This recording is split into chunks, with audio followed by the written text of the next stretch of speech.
우리 주변에 있는 분들하고 인사들 나누시겠습니다. 예수님 안에서 행복하십시오.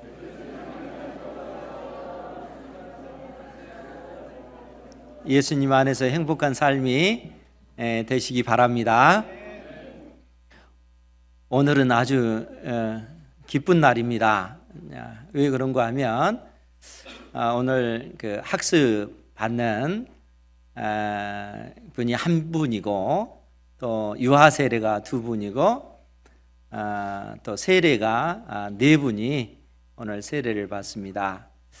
하나님께서 이제 은혜 주셔서 이제 이러한 귀한 일들을 행하게 하셨는데, 우선 이게 학습이 뭘까 이렇게 생각하신 분들이 계실 것 같은데, 학습이라고 하는 것은 만 14세 이상이 된, 그러니까 스스로 자기의 어떤 생각을 가지고 예수님이 나를 구원하신 하나님의 아들이시다 하는 사실을 믿는 사람에게 그 교육을 하는 그 과정입니다. 그래서 이 학습 과정을 통해서 6개월이 지나면 세례를 주게 되는데, 세례는 우리가 알다시피 이제 물로 세례를 줍니다. 물로 세례를 준다는 것은 내가 나의 옛 사람은 죽었고 그리스도 안에서 내가 새 사람이 되었습니다 라는 그러한 그 표가, 모든 사람들이 볼 수 있는 그 표가 그 세례다 하는 것입니다. 그리고 이제 유아 세례 같은 경우는 생후 6개월부터 만 2세까지 유아 세례를 주는데, 어린아이들은 자기 신앙 고백을 하는 것이 아니잖아요. 부모의 그 신앙을 따라서 하나님께서 이 가정에 구원의 은혜를 주셨다라는 의미로 유아들에게 세례를 주는 것입니다. 그러니까 유아 세례가 주어지면 그 아이를 키우는 부모는 정말 하나님 앞에 믿음으로 결단하고, 하나님, 이 아이가 하나님의 은혜 안에서 자라면서 하나님의 말씀을 배우고 또 신앙이 자라고 지혜가 자라날 수 있도록 은혜 주십시오. 부모가 하나님 앞에 신앙적인 결단을 하는 것입니다. 부모의 신앙에 의해서 아이에게 유아 세례를 주는 것이죠. 그리고 그 아이가 만 14세가 되면 믿음으로 잘 자라났기 때문에 그 단계에서 자기의 입술로 주님 나의 영원한 구원자 되십니다. 하나님만이 내 인생의 유일한 피난처 되십니다. 이러한 그 신앙 고백이 이루어지면 비로소 이제 입교를 하게 되는 것입니다. 즉 교회의 일원이 됐다라는 그런 의미입니다. 이렇게 해서 이제 교회 안에서는 학습, 또 세례, 입교 이러한 의식들을 행한다 하는 것입니다. 오늘이 그날이니 얼마나 감사합니까? 특별히 또 학습, 유아 세례, 입교 받는 그 가정에 하나님의 은혜가 물부터 부어지기를 주님의 이름으로 축원드립니다. 오늘 말씀은 특별히 예수님께서 공생애를 시작하시면서 제일 먼저 행하신 일에 관해서 오늘 그 본문의 말씀이 기록하고 있는데, 예수님께서 공생애를 시작하시면서 제일 먼저 하신 일, 그것은 세례 요한에게 세례를 받는 그러한 일이었습니다.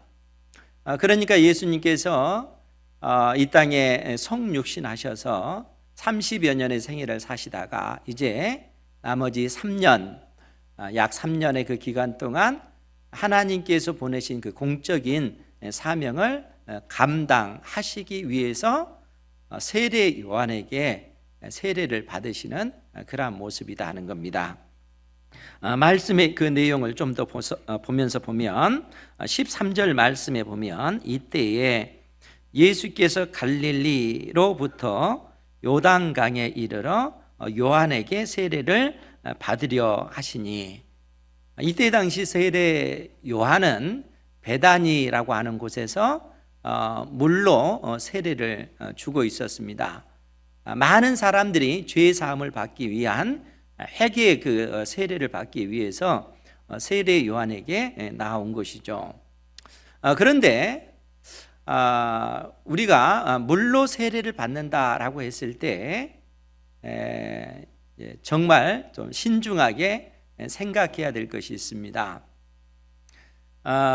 에스겔서 36장 25절 이하에 보면 하나님께서 택한 이스라엘 백성들을 회복시키시는 그런 모습을 말씀하시면서 맑은 물을 뿌려서 너희로 정결케 할 것이며, 물이라고 하는 것은 우리를 정결케 한다는 것이죠. 그러니까 맑은 물을 뿌려서 너희로 정결하게 할 것이며, 모든 더러운 것과 모든 우상 숭배에서 너희들을 정하게 하실 것이며, 이렇게 성경이 기록을 하고 있어요. 그러니까 에스겔서 36장도 하나님께서 이스라엘 백성들을 회복시키실 때 물과 하나님의 성령으로 우리를 회복시키실 것이다 라는 그러한 문맥 속에 주어진 말씀입니다. 그러니까 물이라고 하는 것은 우리를 모든 더러운 것에서부터 정결케 하신다 라는 이미지로 그 물을 사용하고 있다는 것이죠. 그런데 세례 요한이 물로 세례를 줄 때는 그 물은 다른 이미지로 쓰고 있습니다. 그 물이라고 하는 것은 어떤 이미지냐면, 물 속에 잠겨짐으로써 나는 죽고 다시 물에서 나오는 이 과정을 통해서 새로운 내가 되었다라는 그러한 의미라는 겁니다. 그러니까 세례 요한이 요단강에서 그러한 세례를 베풀고 있는 것이죠. 세례 요한에게 세례를 받기 위해서 나간 사람들은 하나같이 내가 하나님 앞에 죄인입니다 라는 그러한 고백 가운데 세례 요한에게 나아갈 때 세례 요한이 그 사람을 요단 강물에서 물에 잠기게 하는 이것을 통해서 죄에 대해서는 죽고 다시 물에서 나오는 이 과정을 통해서 다시 새 생명을 가진 존재가 되었다라는 의미로 물로 세례를 주었다 하는 것입니다. 그런데 그곳에 우리 예수님께서 찾아가시는 것입니다. 이제 공생애를 시작하면서 세례 요한에게 가서 물로 세례를 받으려 하는 것이죠. 그렇기 때문에 세례 요한이 그러한 예수님을 보고 14절에 뭐라고 말씀하냐면, 요한이 말려 이르되 내가 당신에게서 세례를 받아야 할 터인데 당신이 내게로 오시나이까. 지금 세례 요한이 베푸는 이 회개, 물로 베푸는 이 세례는 실상은 실체가 아니고 그림자입니다. 즉 사람이 새 생명을 얻게 될 때는 세례 요한의 어떤 그 물세례처럼 그러한 물세례를 받음으로 우리가 새 생명을 얻는 것이 아니고, 여러분, 우리가 하나님 앞에 새 생명을 얻은 자, 즉 하나님의 자녀가 어떻게 된 겁니까? 예수 그리스도를 믿음으로 말미암아 우리가 하나님의 자녀가 된 것이죠. 즉 예수님께서 나의 죄 때문에 십자가에 못 박혀 죽으신 하나님의 아들이시다 하는 사실을 내가 마음으로 믿고 입술로 고백하며 주님께서 내 인생의 구원자 되십니다 라고 고백할 때 하나님의 구원의 은혜가 신비하게 내 속에 이루어진다는 거예요. 하나님께서 그러한 나를 의롭다 하시고 하나님의 성령을 우리의 심령 가운데 부어주신다는 겁니다. 그래서 구원은 신비하게 이루어지는 거예요. 예수님께서 성령으로 난 사람에 대해서 말씀하시면서 바람이 어디서 불어서 어디로 가는지 알지 못하듯이 성령으로 난 사람도 그러하다라고 말씀하셨습니다. 여러분, 바람이 눈에 안 보이잖아요. 어디서 와서 어디로 가는지 우리가 모르잖아요. 단지 느껴질 뿐이잖아요. 그와 마찬가지로 예수님을 나의 구주로 영접한 그 사람에게 신비하게 그러한 은혜가 우리도 모르는 사이에 우리 안에서 이루어진다는 겁니다. 새 생명이 우리에게 그처럼 주어진다는 것이죠. 그러니까 예수 그리스도를 믿음으로 말미암아 우리가 구원을 얻는 것입니다. 그런데 세례라고 하는 것은 눈에 보이지 않는 그것을 외적으로 알 수 있게끔 해주는 공적인 의식이 세례다 하는 것입니다.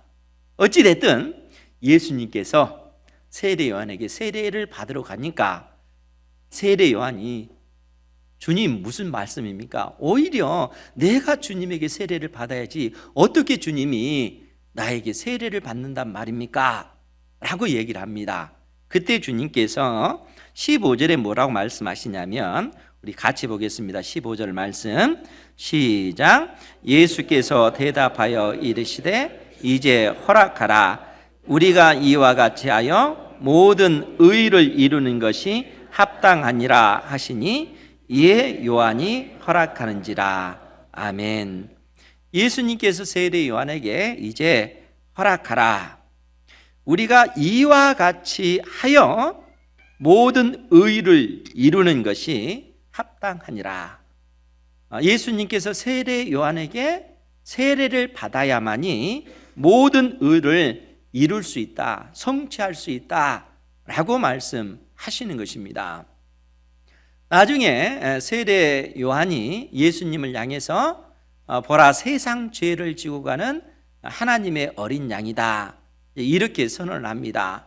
그러니까 세례 요한이 여기서 오늘 본문에서 세례를 받고 난 다음에 예수님께서는 그 유대 광야로 가셔서 40일 동안 금식하시면서 사단에게 시험을 받으셨습니다. 그 이후에 다시 예수님께서 세례 요한이 세례를 베풀던 그곳으로 왔을 때 세례 요한이 그러한 예수님을 바라보면서 자기를 따르는 제자들에게 예수님을 소개하면서 하는 말이 보라 세상 죄를 지고 가는 하나님의 어린 양이다. 예수님께서 세상 죄를 지고 가는 하나님의 어린 양이라는 겁니다. 예수님께서 택한 백성들의 모든 죄를 짊어지신 그 어린 양이다 라는 그러한 의미죠. 그러니까 예수님께서 세상 죄를 모두 지고 가는 하나님의 어린 양으로서 세례 요한에게 세례를 받을 때, 즉 예수님께서도 세례 요한에 의해서 물에 잠기는 그 과정을 겪었다는 거예요. 요단강에서 우리는 장로교에서는 이 물을 뿌려서 세례를 주잖아요. 그런데 세례 요한이 예수님에게 세례를 줄 때는 요단 강물에 예수님이 잠기도록, 그 잠기는 의미는 내가 죽었다라는 얘기입니다. 심판받아 죽었다라는 그런 의미입니다. 그런데 그 잠긴 그 물에서 다시 나오는 그런 모습은 그 죽음의 권세를 이기고 사망 권세를 이기고 부활하셨다, 새 생명을 얻었다라는 그러한 의미를 그 세례 의식을 통해서 보인다는 겁니다. 그러니까 오늘 세례식에 참여한 우리 학생들, 청년들도 그 세례를 통해서 내가 나의 옛사람은 죽었고 나는 죽었고 그리스도 예수 안에서 새 생명을 가졌다라는 그런 외적인 그 표현을 그 세례식을 통해서 하는 겁니다. 물론 이미 예수 그리스도를 믿음으로 말미암아 하나님의 영생이, 생명이 주어진 줄 믿습니다. 믿음으로 말미암아 우리가 받았다는 거예요. 그것을 공적으로 모든 성도들이 알게끔 표하는 것이 그러한 세례다 하는 것입니다. 그러면 예수님께서 물에 잠기시는 그것이 예수님께서 죽으신 그 죽음의 내용이다 하는 사실을 성경이 거기에 대해서 그럼 뒷받침하고 있는가? 그것이 중요하잖아요. 예수님께서 세례 받으신 그 세례가 십자가에 못 박혀 죽으신 그 죽음이라고 성경이 말하고 있는가 하면 진짜로 말하고 있다는 겁니다. 그래서 마가복음 10장 38절 이하의 그 내용을 보면요, 잘 들으시기 바랍니다. 제가 봉독해 드리겠습니다. 예수께서 내가 마시는 잔을 너희가 마실 수 있으며 내가 받는 세례를 너희가 받을 수 있느냐. 지금 이 말씀이 어떤 상황 속에서 주어진 것이냐면, 앞쪽에 와서 앉으세요. 우리 다현이 앞쪽에. 늦었어요. 제일 앞쪽에 와서 앉으면 됩니다. 예수님께서 이제 물에 잠기신 이것이 십자가의 그 죽음인가 하는 것에 관해서 우리가 지금 살피고 있는데, 마가복음 10장 38절 이하의 그 내용은 예수님의 그 두 제자가 하나님의 나라가 이 땅에 임할 때, 주님의 나라가 임할 때 한 명은 주님의 오른편에, 한 명은 주님의 왼편에 앉게 해 주십시오 라고 요청했을 때 주님께서 제자들에게 하신 말씀입니다. 주님께서 그 제자들에게 내가 마시는 잔, 즉 여기서 마시는 잔은 하나님의 그 진노의 잔입니다. 하나님께서 심판하시는 그 잔이에요. 이 잔은 구약 성경에 그렇게 묘사가 되어 있습니다. 하나님께서 진노를 쏟아부으실 때 그 상징적인 표현으로 잔을 사용해서 말씀하시는 거예요. 지금 주님께서 내가 마시는 이 하나님의 그 진노의 잔을 너희가 마실 수 있으며 내가 받는 세례를 너희가 받을 수 있느냐, 이렇게 질문을 던지시는 것이죠. 예수님께서 말씀하시는 내가 받는 세례는 예수님께서 십자가에 못 박혀 죽으실 그 죽음을 염두에 두고 말씀하고 있는 것입니다. 그러니까 예수님께서 십자가에 못 박혀 죽으실 것을 지금 제자들에게 말씀하시는 거예요. 그러면서 그 45절에, 마가복음 10장 45절에 예수님께서 그 유명한 말씀을 하십니다. 인자가 온 것은 섬김을 받으려 함이 아니라 도리어 섬기려 하고 자기 목숨을 많은 사람의 대속물로 주려 함이니라. 예수님께서 이 땅에 오신 것은 자기 목숨을 많은 사람의 대속물로 주려 하기 위해서다는 겁니다. 대속물이라고 하는 것이 여러분 무엇입니까? 옛날 예수님 당대에 이 대속물이라고 하는 것은 노예를 해방시킬 때, 노예를 자기 것으로 만들기 위해서, 노예라고 하는 것은 그야말로 이 값이 매겨진 그 묶인 사람 있잖아요. 이 노예를 해방시킬 때 이 노예에게 지불한 그 값이, 몸값이 대속물입니다. 그러니까 예수님께서 택한 백성들을 구원하시기 위해서 십자가에 못 박혀 죽으심으로써 우리를 하나님의 자녀 삼기 위해서 주님께서 십자가에 못 박혀 죽으신 그 값으로 우리가 하나님의 자녀가 됐다는 겁니다. 즉 주님께서 이 땅에 오셔서 우리를 하나님의 자녀 삼기 위해서 자신의 생명을 들여서 자신의 그 십자가의 그 죽으심을 통해서 우리를 하나님의 자녀 삼으셨다는 겁니다. 이러한 은혜를 우리가 받아 누린 줄 믿습니다. 이러한 사실을 베드로 사도가 우리에게 아주 명확하게 가르쳐 주고 있는데, 베드로 전서 3장 말씀입니다. 이 부분은 우리 다 같이 찾아보도록 하겠습니다. 이 구절이 좀 난해한 그 구절인데 알고 보면 아주 쉬운 말씀입니다. 베드로 전서 3장 18절 이하의 그 말씀입니다. 그 내용을 제가 좀 찬찬히 살펴보도록 하겠습니다. 베드로 전서 3장 381페이지입니다. 신약성경 381페이지 베드로 전서 3장 18절 이하의 말씀을 보면, 그리스도께서도 단번에 죄를 위하여 죽으사 의인으로서 불의한 자를 대신하셨으니 이는 우리를 하나님 앞으로 인도하려 하심이라. 예수님께서 십자가에 못 박혀 죽으신 것은 불의한 우리, 부정한 우리를 구원하시기 위해서다 라고 지금 말씀하고 있습니다. 그러면서 육체로는 죽임을 당하시고 영으로는, 즉 성령의 능력으로는 살리심을 받았으니, 즉 예수님께서는 십자가에 못 박혀 죽으셨다는 거예요. 육체로는 죽음을 당했지만 성령의 능력으로 다시 부활하셨다라고 이렇게 묘사하고 있는 것입니다. 그러면서 19절에 뭐라고 얘기했냐면, 우리 19절 말씀 같이 한번 보겠습니다. 시작. 그가 또한 영으로 가서 옥에 있는 영들에게 선포하시니라. 아멘. 부활하신 예수님께서 또한 영으로, 부활의 영으로 가서 옥에 있는 영들에게 선포하셨다. 죽음의 권세, 사망 권세를 이기시고 부활하셨다 하는 사실을 옥에 있는 영들에게 선포하셨다는 거예요. 그러면 이게 무슨 내용이지? 이런 생각이 들잖아요. 그런데 옥에 있는 영들에 관해서 20절에 뭐라고 표현했냐면 그들은 이렇게 표현하고 있다는 거예요. 옥에 있는 영들, 그들은 전에 노아의 날 방주를 준비할 동안 하나님이 오래 참고 기다리실 때에 복종하지 아니하던 자들이라, 이렇게 말하고 있습니다. 그러면 여러분, 노아 시대 때에 그 노아 홍수 때에 물로 심판을 받아 죽은 사람들이 지금 옥에 갇혀 있을까요? 이게 아주 그 비유적인 표현이에요. 옥이라고 하는 것은 우리가 알 수 있는 어떤 그 이미지로 이 표현을 해놓고 있습니다.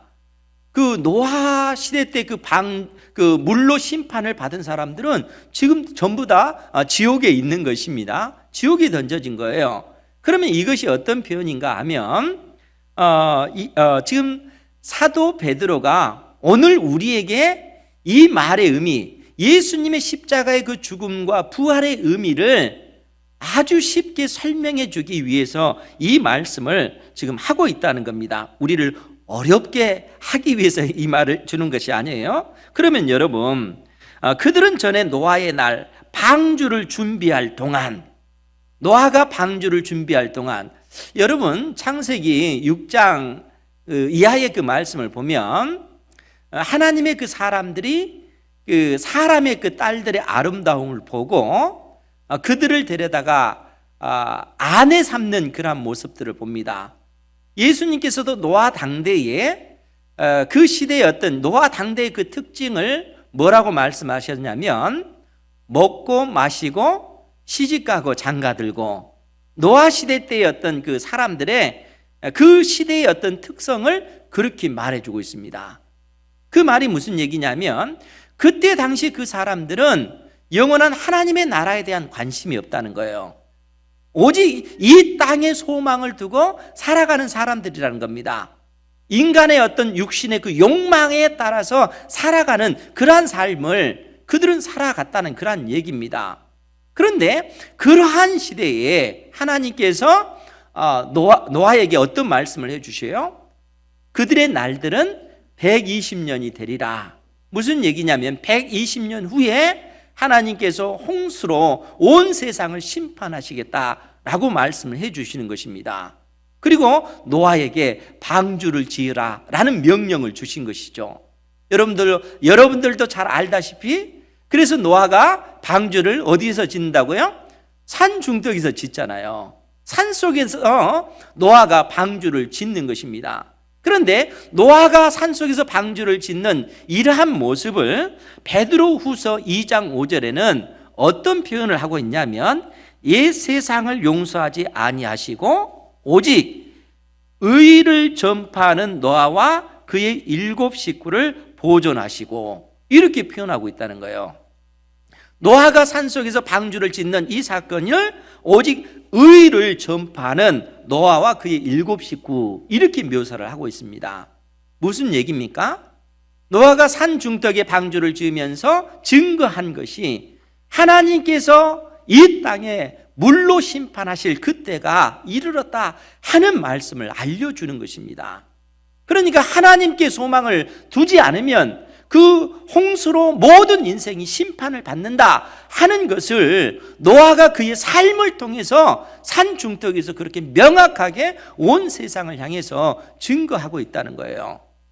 하나님께서는 120년의 그 기간을 주면서 그들을 기다리시는 것이죠. 그렇기 때문에 베드로전서 4장 20절에 그들은 전에 노아의 날 방주를 준비할 동안 하나님이 오래 참고 기다리실 때에 복종하지 아니하던 자라, 이렇게 말하고 있다는 거예요.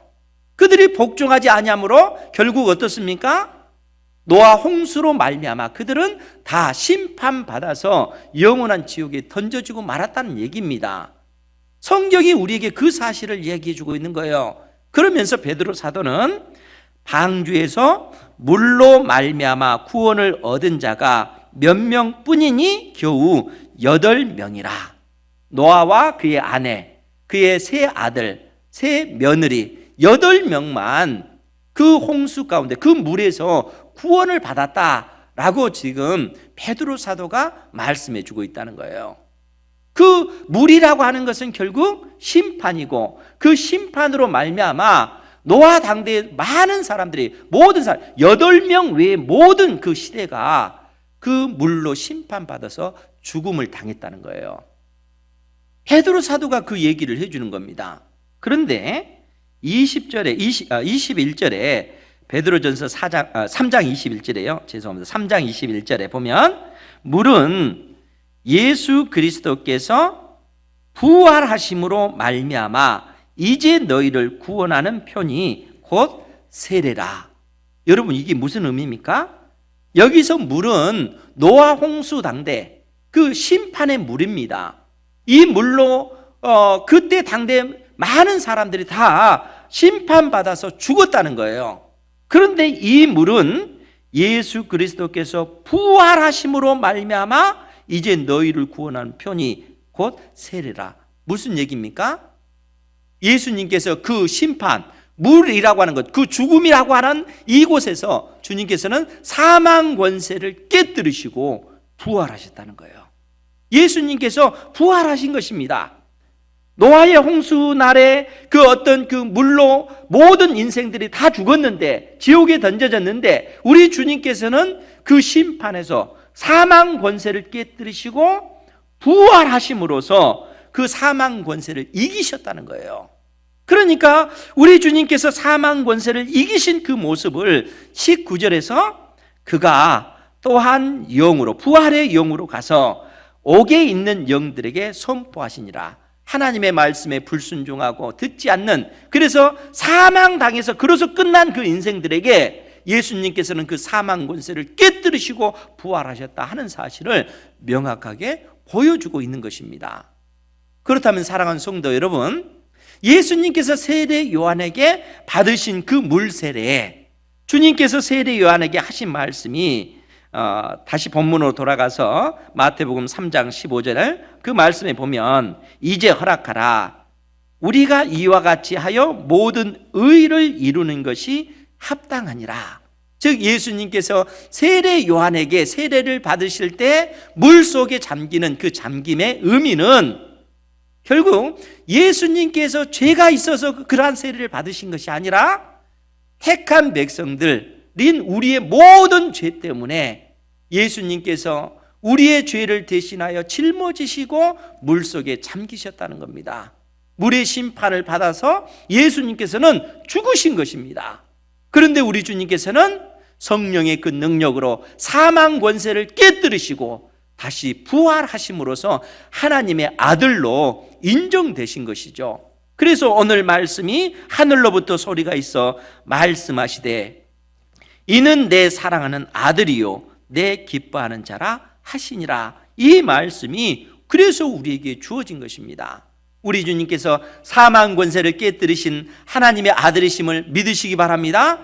우리가 예수 그리스도를 믿음으로 말미암아 예수 그리스도 안에서 2000년 전에 십자가에 못 박히신 예수 그리스도와 함께 십자가에 우리도 죽었고, 우리 주님께서 2000년 전에 그 사망 권세를 이기시고 부활하셨을 때 우리 역시 동일하게 부활한 줄 믿으시기 바랍니다. 그러니까 여러분들은 이미 예수님 안에서 한 번 죽었고 예수님 안에서 다시 살아난 새 생명을 가진 존재라는 거예요. 그것이 바로 복음의 능력이라는 것입니다. 그렇기 때문에 여러분들의 인생을 바라볼 때 아주 명확하게 인식하셔야 될 것이 있습니다. 그것이 뭐냐면 우리 인생에게 있는 죽음의 문제예요. 죽음의 문제. 사람이 이 땅에서 죽습니까? 안 죽습니까? 다 죽잖아요. 그런데 여러분, 복음을 통해서 여러분들이 배운 건 뭐예요? 이미 우리는 죽었다 했잖아요. 예수님 안에서 죽었고 다시 산 존재가 됐다는 거예요. 그런데 여전히 죽음을 향해서 가잖아요. 원리적으로는 그렇습니다. 그런데 여러분, 이미 우리는 예수 그리스도 안에서 죽은 존재라는 거예요. 그리고 다시 산 존재가 되었다는 겁니다. 그러니까 이 세상 사람들이 죽는 그 죽음과 우리가 죽는 그 죽음은 근본적으로 달라요. 세상 사람들의 죽음은 어디로 가기 위한 죽음입니까? 영원한 지옥으로 던져지는 겁니다. 영원한 불못으로 던져지기 위한 그러한 죽음이라는 거예요. 그러나 예수 그리스도를 믿는 여러분들은 이미 죽음을 경험했고 우리 안에 예수님의 생명이 있기 때문에 육신의 그 죽음은 지옥으로 가기 위한 죽음이 아니라는 거예요. 새로운 부활의 몸을 입기 위해서 그 낡은 이 육체를 벗어버리기 위한 그러한 죽음입니다. 그러니까 우리가 예수 믿는 사람들이 죽는 죽음은 두려운 죽음이 아니에요. 무서운 죽음이 아니라 더 나은 부활의 몸을 입기 위한 그러한 죽음이라는 거예요. 그러니까 우리에게는 두려움이 없고 근심이 없고 염려가 없는 것입니다. 왜냐하면 우리 안에 계신 하나님의 성령께서 우리와 함께 하시고 영원한 하나님의 나라에 들어가도록 성령께서 우리를 인도하시기 때문에 그렇습니다. 이런 은혜를 누리신 줄 믿으시기 바랍니다. 그렇기 때문에 골로새서 2장 12절 말씀에 보면 잘 들으시기 바랍니다. 골로새서 2장 12절 말씀에 보면 너희가 세례로 그리스도와 함께 장사되고 또 죽은 자 가운데서 그를 일으키신 하나님의 역사를 믿음으로 말미암아 그 안에서 함께 일으키심을 받았느니라. 무슨 내용입니까? 우리가 예수님을 믿을 때 예수님 안에서 우리도 함께 십자가에 못 박혀 죽었고 예수님께서 사망 권세를 이기시고 부활하실 때 우리도 예수님 안에서 함께 부활했다는 겁니다. 이 놀라운 그 복음을 우리가 가지고 있는 줄 믿습니다. 그러니까 예수님의 생명이 있다는 거예요. 예수님의 생명이 있기 때문에 사랑하는 성도 여러분, 우리는 이 땅에 그래서 소망 두는 삶이 아니라 영원한 하나님 나라의 소망을 두는 삶을 살아가야 하는 것이고 어떠한 상황 속에서도 하나님만이 나의 유일한 피난처 되십니다. 이런 믿음의 고백을 드리며 살아가는 삶이 되는 것입니다. 이러한 삶을 살아가는 우리 은행교회 모든 성도들 되시기를 주님의 이름으로 축원드립니다. 아멘. 기도하겠습니다. 거룩하신